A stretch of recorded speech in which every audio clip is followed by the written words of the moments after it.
these are all examples of people who have exposed abuse of power in the United States, extrajudicial attacks, abuse, presidential abuse.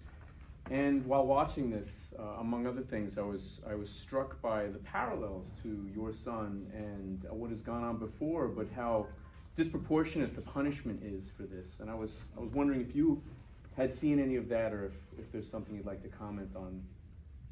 Oh, thanks. Is this working? Yes. Yeah. Thanks for coming, everybody. Yeah, it seems extraordinary, that now it's the 14th year. A lot of us can't even remember what the fullness of the revelations that WikiLeaks, Julian and Chelsea Manning provided. That it would go on for 14 years, innumerable court cases, scandal and disgrace falling upon as a mantle, falling upon the Swedish prosecuting authority, the Crown Prosecuting Service, judge after judge after judge in the United Kingdom, and the National Security Section of the Department of Justice, and the CIA's involvement in spying on Julian and Mike Pompeo, who actually boasted about contravening the conventions of asylum in his latest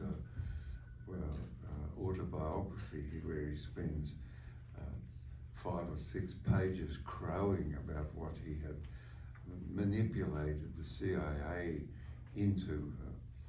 It just also suborning governments, the United Kingdom government, the Australian government, the Swedish government, and the government of Ecuador. And it's a single man named Julian Assange in a cell without recourse to great wealth, without recourse to guns and armies and secret services of any kind.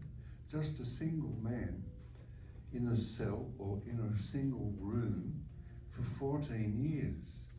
It seems more than disproportionate. It seems very weird that this could actually happen. You remember Alexander Dumas's book, The Man in an Iron Mask, that he spent 15 years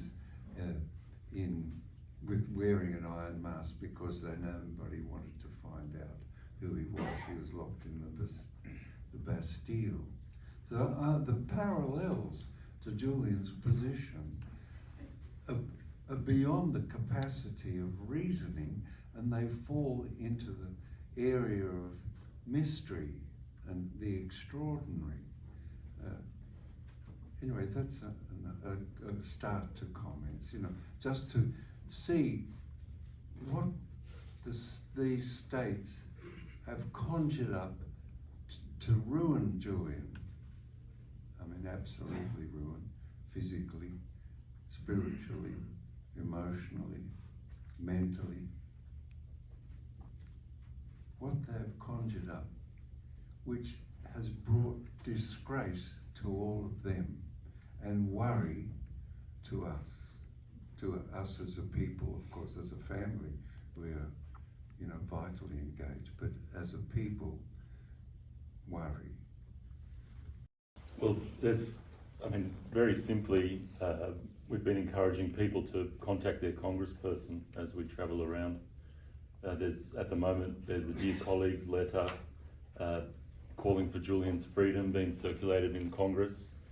And I think it's got 4 sign-ons. It's led by Rashida Tlaib. And so, ring your congressperson, encourage them to sign on to that letter. That's what we've been asking people to do as we travel around. There's also a petition outside that you can sign and put down your email address so that we can stay in touch with you about actions and talk to you directly about different things that are going on at the moment. But really taking part in democracy, taking part in your democracy, I think is what we encourage people to do. The power rests with us, and reminding people that, that we delegate our power to our elected officials, and that we have to keep them accountable by telling them what we want.